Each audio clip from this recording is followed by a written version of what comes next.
Shalom, everybody. Welcome to this week's Journey Through Torah. This week we're in Parsha Mishpatim, which means judgments, which is found in Shemot or Exodus chapters 21 through 24. And as always, guys, if you have the opportunity, please read through these portions before you watch the study. You get a little more out of it if you do. Plus, other avenues might open up and different areas where you might want to start examining other issues or different things. Plus, some things might make a little more sense to you if you have read it before you jump into these, okay? So if you have the opportunity, please do that, all right? So let's kind of jump into Mishpatim here. Mishpat is the basis of the word Mishpatim. It means judgments. Now, I know, first thing when we think judgments, we think that's a bad thing, right? But truth be told, we want judgments. And this is like when Israel was brought out of Mitzrayim, and then they sat before Moshe, and they were having issues, they were having problems, there were things that needed resolution.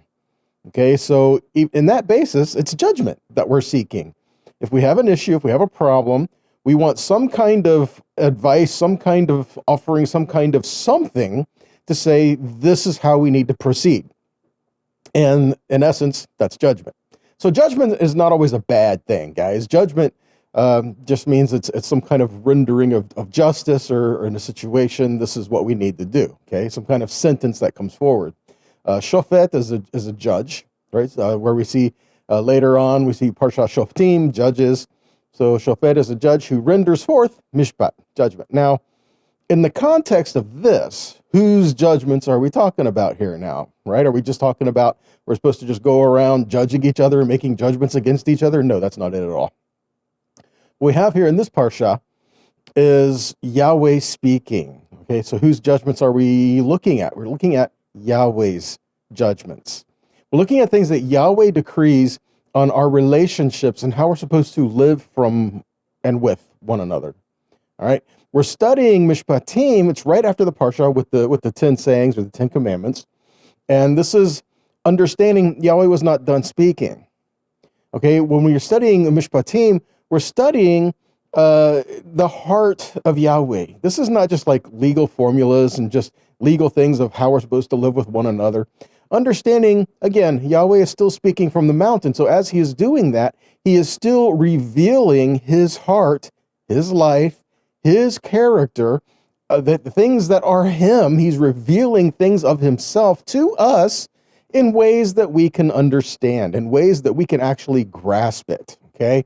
So as we're going through these things, we're literally the heart of Yahweh to us, his people, and how we're supposed to live life.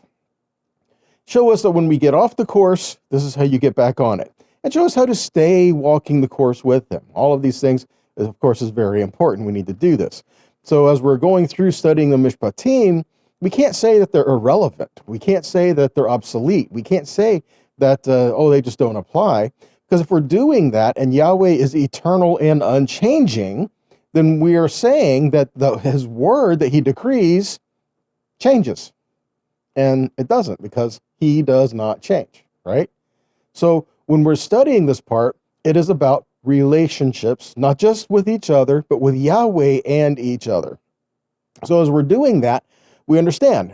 Think about the Shema, right? When Yeshua was approached and he said, when Yeshua was approached and he was asked, what's the greatest commandment of all? He said, what? Shema.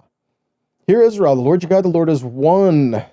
You shall love the Lord your God with all your heart, with all soul, your mind. This is the greatest commandment, right?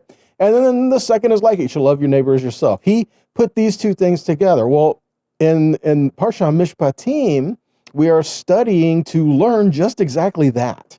How do we show Yahweh that we love him? How do we show our neighbor that we love them?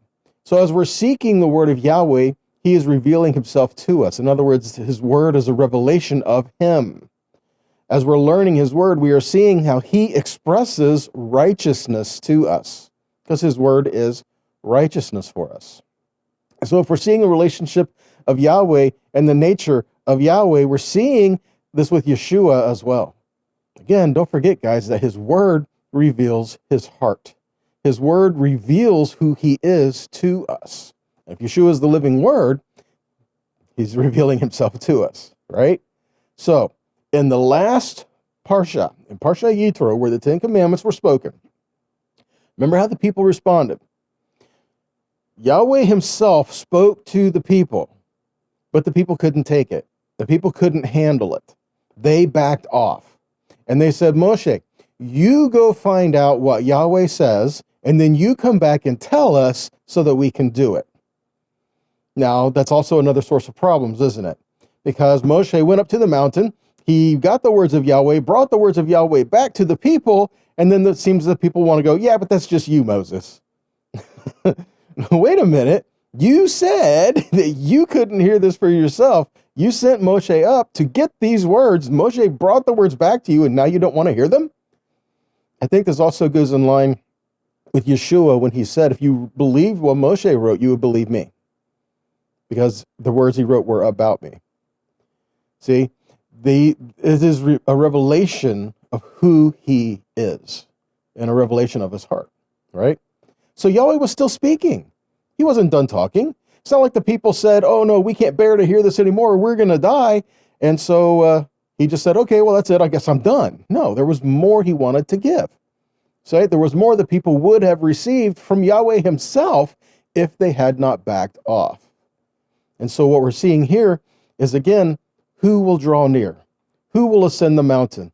Who will come to Yahweh? Well, again, Moshe had to bring us these words to teach us the heart of the Father so that we would approach. So we start off here in Exodus 21. It says, these are the rulings that you were to present to them. Okay, so, and again, this is not like every single situation of life, but these are the rulings you were to present to the people. So these are issues that could have very well happened. These are things that could have been done among the people. And Yahweh is saying, here's how you handle these situations. Again, addressing the characters of ourselves and addressing the things that we go through in life, right? In other words, in order to know how to rule righteously, we have to operate in the authority that we have been given. Yahweh has given us a measure of rule to do just that, as long as we are lining up with the things that he has declared. See, in order to know what righteous rulings are, you have to know what Yahweh says is righteous, and you have to know what he says are proper rulings. So again, he's revealing his heart to his people. And understand as well, we have to do this in the earth. We have to understand and learn how to walk together. Sometimes we make mistakes. Sometimes we hurt one another, maybe not intentionally, maybe so, sometimes intentionally, but we have to learn how to resolve the situations. That's why we see things like Psalm 82:1, where it says, Elohim stands in the divine assembly, there with the Elohim he judges. Now, Elohim, we translate loosely as God, means a power, a ruler, an authority. So we translate this, Elohim, Yahweh, God, stands in the divine assembly, there with the Elohim, with the judges, he judges. So as the judges are standing in the divine assembly, as the judges are standing at the gates to the city, they're not to give their own judgment. They're to render judgment according to what the Torah says. Okay, so again, it was part of the responsibility of the leaders of the city to say what is allowed in the city and who can come in the city and what can be established there in it. And it has to line up with the word of the Father. Proverbs 28:4-5 says, to reject the Torah is to praise the wicked, but to obey the law is to fight them. Evil people don't understand mishpat, but those who follow Yahweh understand. Okay, see, a person who is not righteous, their idea of justice is not really justice. A lot of times people's idea of justice just means I got what I want. Sometimes justice means you don't get what you want, but you get what is right. Okay, and that's where we have to have Yahweh's wisdom to discern these things and how to determine what is right and what is righteous. And going forward to Deuteronomy chapter 4, verses 5 and 6, we see, look, I have taught you laws and rulings, just as Adonai my God ordered me, so that you can behave accordingly in the land where you are going to take possession of it. Therefore, observe them and follow them. For then all the people will see you as having, check this out, wisdom and understanding. When they hear all these laws, they will say, this great nation is surely a wise and understanding people. Notice when you're following the word of Yahweh, it doesn't say that the nations, that all these people will look at you and say, wow, look at those people. They're in such controlling bondage. No, it says they will look at your life. They will look at the word that Yahweh has given, and they will see the character of Yahweh in you and testify of that. And it makes me think of in the Brit Hadashah, where it says, let the people see your good works and glorify your Father in heaven. See, that's how it's supposed to work. The people see the word of Yahweh in you. They see his character, his spirit in you, and then they testify of him. So what are one of the examples of these things? Well, let's take a look at this one. Exodus 23, verses 4 and 5. If you find your enemy's ox or his donkey going astray, you must surely bring it back to him again.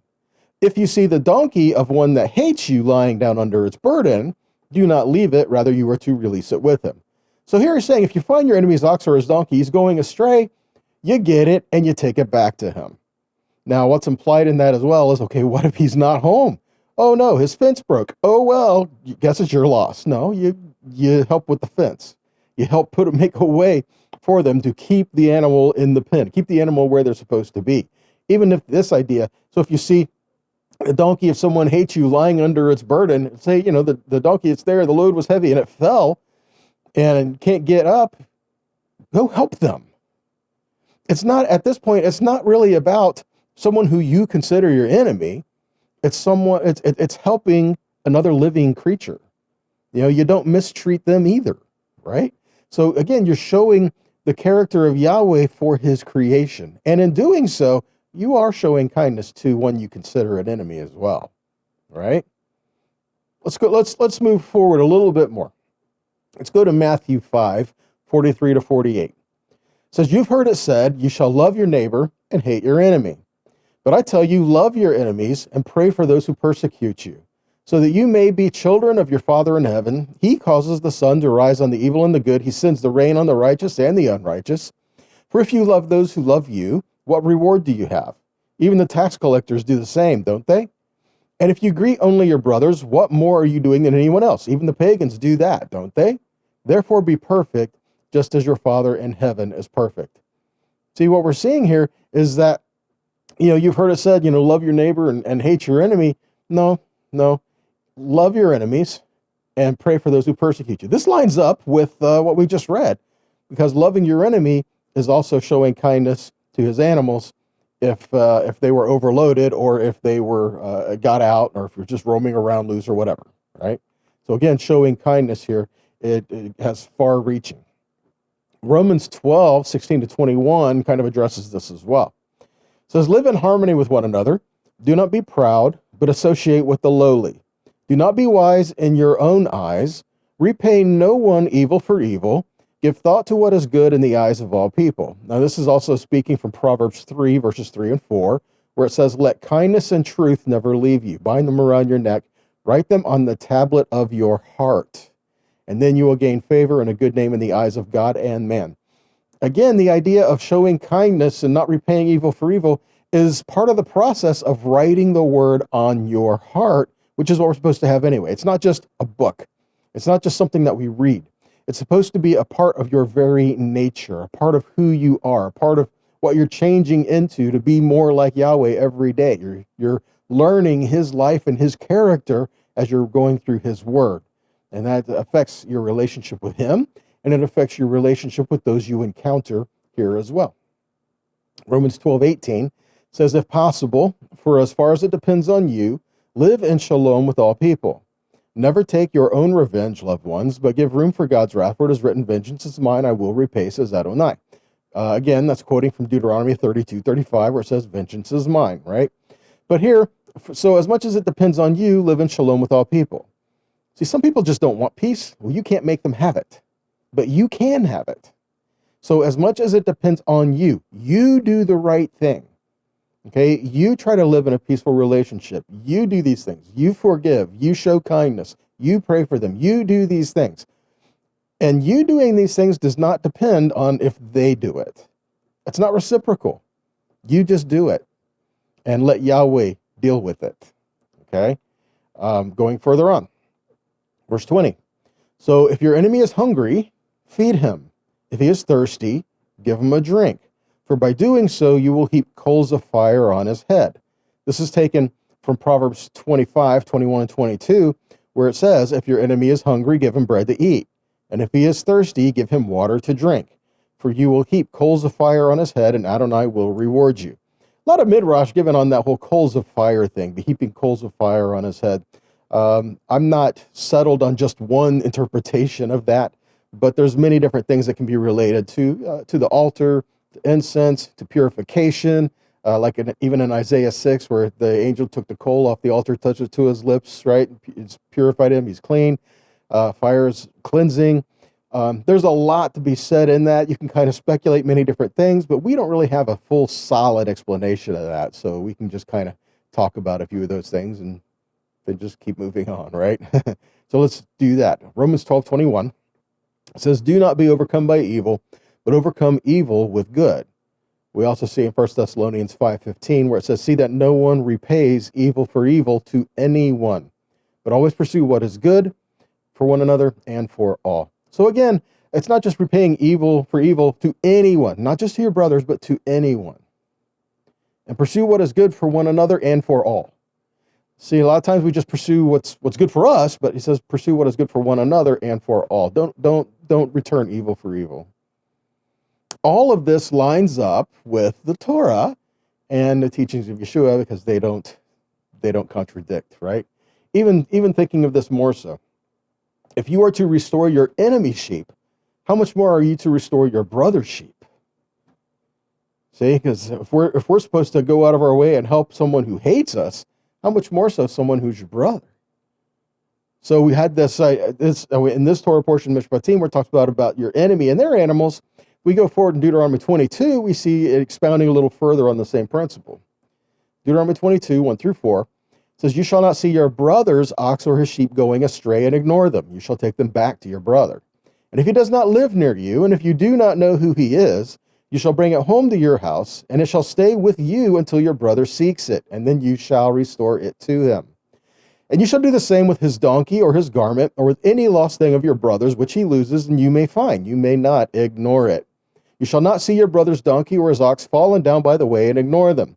You shall help him to lift them up again. Really interesting the way this phrases it, because it says, so if you see your brother's ox or his donkey or your ox or a sheep or whatever going astray, don't ignore them. Take it back to your brother. But if you don't know who your brother is, how would you not know who your brother is? See, his fellow Israelite, right? His brother.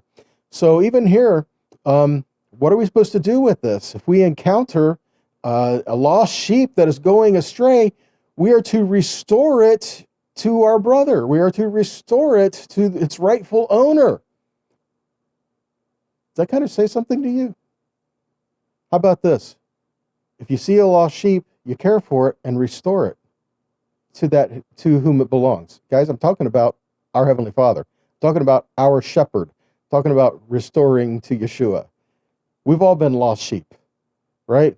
And that's what it is. We've all gone astray, but we need to be restored back to him. Luke 14, 1-6 says, so when Yeshua went to the home of one of the leaders of the Pharisees to eat a meal on Shabbat, they were watching him closely.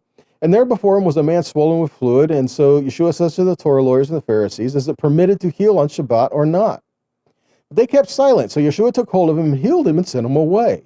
Then he said to them, which of you with a son or an ox falling into a well on Shabbat will not immediately pull him out? And they could not reply to these things. Again, a matter of restoration. Here we had one who was afflicted, and he restored him. And the problem they had was, you did it on Shabbat. Shabbat is a day for doing good. Yes, it is a day for healing. It is a day for restoration.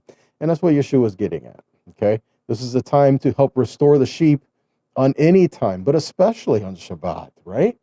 Matthew 15:24, Yeshua says, I was sent to the lost sheep of the house of Israel. We've been lost sheep. And he was sent to restore the lost sheep. Again, him talking about him being a shepherd, right? Psalm 119, 176 says, I have gone astray like a lost sheep. Seek your servant, for I do not forget your commandments. Not even down to that idea of you have this sheep and you don't know where exactly he's supposed to go, but you bring him in and care for him so he can be restored to its owner. This is kind of that same idea here. And Yahweh will seek for his sheep. He will seek for his people. And we need to help be a part of that restoration. And in doing so, don't forget the word that is supposed to be written on your heart, right? Proverbs 19:27 says, "My son, if you stop heeding instruction, you will stray from words of knowledge." Sounds pretty simple, but it's pretty profound, right? If we stop listening to the word, we'll walk away from it. If we're not consistent and constant in the word, we'll end up leaving it. And we will be like a lost sheep. John 10:27, Yeshua says, "My sheep hear my voice, I know them, and they follow me." Not just hear my voice, not just he knows them, but and they follow him. So you got to have that in there too, don't you? Isaiah 53:6 says, "We all like sheep have gone astray." Right? 1 Peter 2:25 says, "For you like sheep were going astray, but now you have returned to the shepherd and guardian of your souls." We're sheep, guys. I know we live in a society where sheep, it's a kind of a dirty word, right? But we're supposed to be. The question is, what shepherd are we following? Are we following a true and good shepherd? Or are we following evil ones? Or are we just saying, I don't follow anyone? Well, then you're following yourself and you're not following Yahweh. Okay, we can't say, I'm going to follow Yahweh, but I'm going to do it my way. It doesn't work that way. Luke 15:4-6, Yeshua says, "What man of you having 100 sheep, if he loses one of them, doesn't leave the 99 in the wilderness and go after the one which is lost till he finds it? And when he has found it, he lays it on his shoulders rejoicing. And when he comes home, he calls together his friends and his neighbors, saying to them, 'Rejoice with me, for I have found my sheep which is lost.'" Again, we have been lost sheep, but we need to return to Yahweh. And when we return to him, we need to learn his ways. It's not just about, okay, so we're the sheep, we're going wherever, and then and we just do whatever we want and just out there. No, because then you're out in the wilderness and you're open to the elements and the predators. The sheep have to be with the shepherd. Okay, we have to return to the shepherd, which means we have to, like Yeshua said, hear his voice and follow him.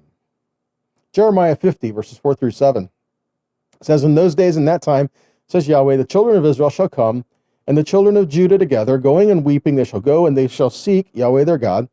And they shall ask the way to Zion with their faces there, saying, 'Come, let us join ourselves to Yahweh in a perpetual covenant that shall not be forgotten.' My people have been lost sheep. Their shepherds have caused them to go astray, and they have turned them away on the mountains, and they have gone from mountain to hill, and they have forgotten their resting place. All that found them have devoured them.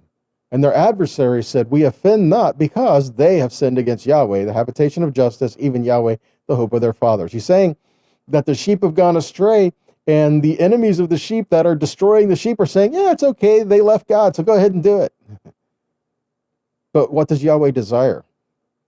Restoration. Though we were lost, he wants us to have that perpetual covenant with him. He wants us to come in and have that relationship restored with them. So even though we have that idea, though the people have been lost sheep, does that mean that they've ceased from being a nation of people that were there from the mountain, his sheep, his flock? No, they have not ceased to be a people before Yahweh. Though they have gone astray, he says that he will search for his shepherd. He doesn't say, "Oh, my sheep have gone astray. Oh, well, I guess they're not my sheep anymore." No, then he goes out and gets them. Right? Back to Jeremiah 31:35-37. "For thus says Yahweh, which gives the sun for a light by day, and the ordinances of the moon and the stars for a light by night, which divides the sea and the waves thereof roar. Yahweh Zavaot is his name. If those ordinances depart from before me, says Yahweh, then the seed of Israel also shall cease from being a nation before me forever.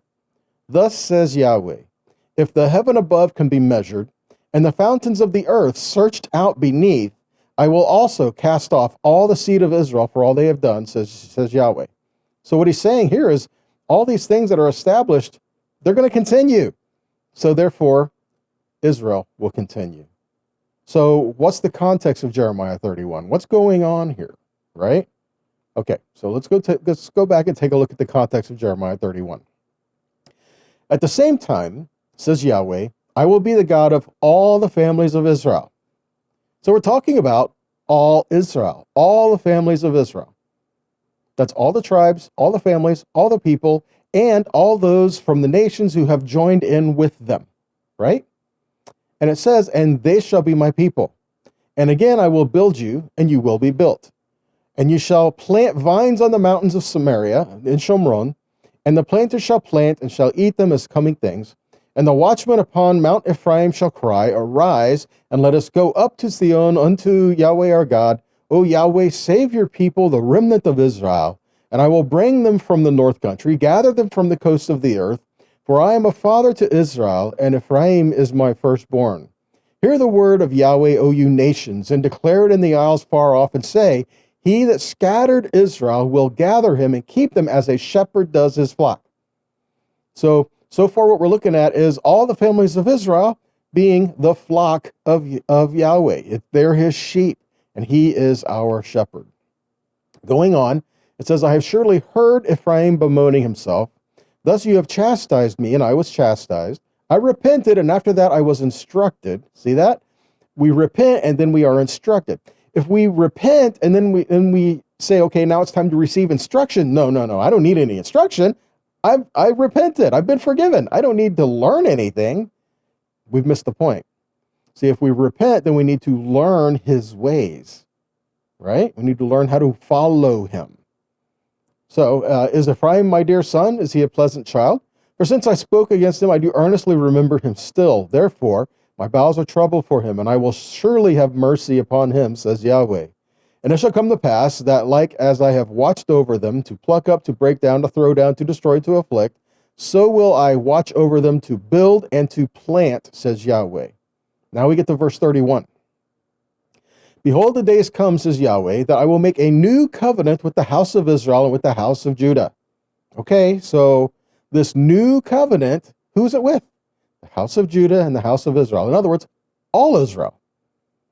Not just the 10 tribes of the northern kingdom that were scattered and exiled and dispersed into the earth, that have become assimilated and forgotten, but the house of Judah as well. All Israel, even all the lost sheep that were gone will be brought back. And this is a new covenant that he will establish. Again, who's going to establish this? Our great shepherd, Yeshua. Verse 32. Not according to the covenant that I made with their fathers in the day that I took them by the hand to bring them out of the land of Egypt, which by covenant they broke, although I was a husband to them, says Yahweh. Verse 33. But this shall be the covenant that I will make with the house of Israel after those days, says Yahweh. Okay, so what's the difference between the two? See? Keep reading. I will put my law in their inward parts. I will write it in their hearts, and I will be their God, and they will be my people. See that? The difference is, it's not the word. The difference is the method of delivery. See, instead of words on stone or words on a page, it is now written within you. It is now written in your heart. It becomes a part of your nature. The word doesn't change. He says, I will take my Torah and write it on your heart. He didn't change his Torah. He changes you. Right? Because if you are his sheep, he will bring you in to be part of his flock. Going on, verse 34. And they shall teach no more every man his neighbor and every man his brother, saying, Know Yahweh, for they shall all know me. From the least of them to the greatest of them, says Yahweh, for I will forgive their iniquity, and I will remember their sin no more. See that? There is a day coming where no one will have to say, Know Yahweh anymore, because everyone will know him. We're not there yet, though. Not everybody knows him. So in the meantime, we need to have his word written on our hearts. We need to learn his ways to follow him, and we need to be his sheep. We need to come together with the rest of the flock and to be his sheep and to testify of how great our shepherd is, right? We need to learn the word, not necessarily our preconceived perception of what we think the word already says. And it's kind of redundant, right? But we need to learn what the word says, not what we think it says. A lot of times we approach the word with a bias of well, this is what it says, and so when we read it, we get our bias is what we filter everything through. We all do it. different degrees, different variations. It's kind of the way we're built, because to understand something, we have to have some idea of an understanding to build on, right? Well, guys, a lot of times that's our bias. Thing is, what happens when we're reading the word of Yahweh and it doesn't line up with what you already think? At that point, do we follow him or do we walk away from him? Do we really serve him, or do we serve our idea of who we think he is? As we're searching through the word, are we searching to find the heart of Yahweh, or are we searching to line up with something just to give us a little boost and help our ego feel good? The word changes you. It's not there to affirm you in your sin. It changes you. And so as we approach it, let's approach it with an open heart, open mind, open ears. Let him say what he wants to say. Let him teach us his mishpatim, his judgments, his righteousness, his words, his ways. Let him change you by his presence daily. Let him change you by his words daily. Let us seek him with all of our hearts. Let us love him with all that we are and pursue him. Love Yahweh and love your neighbor. Well, that's all I've got for you today, guys. That's a lot. I hope this has blessed you, encouraged you, and challenged you a little bit too, right? If this has been a blessing to you, then please share it. Guys, whatever avenue you watch or you listen to these Torah studies, please share them, help get them out there. Because if it's been a blessing to you, it's going to bless somebody else, right? So help us get these out there. And if this has been a blessing to you, then please consider making a donation to help us continue to create these videos and put them out. Everything we do here in regards to these videos and the platforms and the equipment and everything else, it all has a cost, all has something associated with it. You help us do that. Okay, that's the only reason why we can continue to do this. So if this has been a blessing to you, then please consider making a donation to help us continue to do that as well. All right. So until next time, guys, be blessed, be a blessing, and shalom.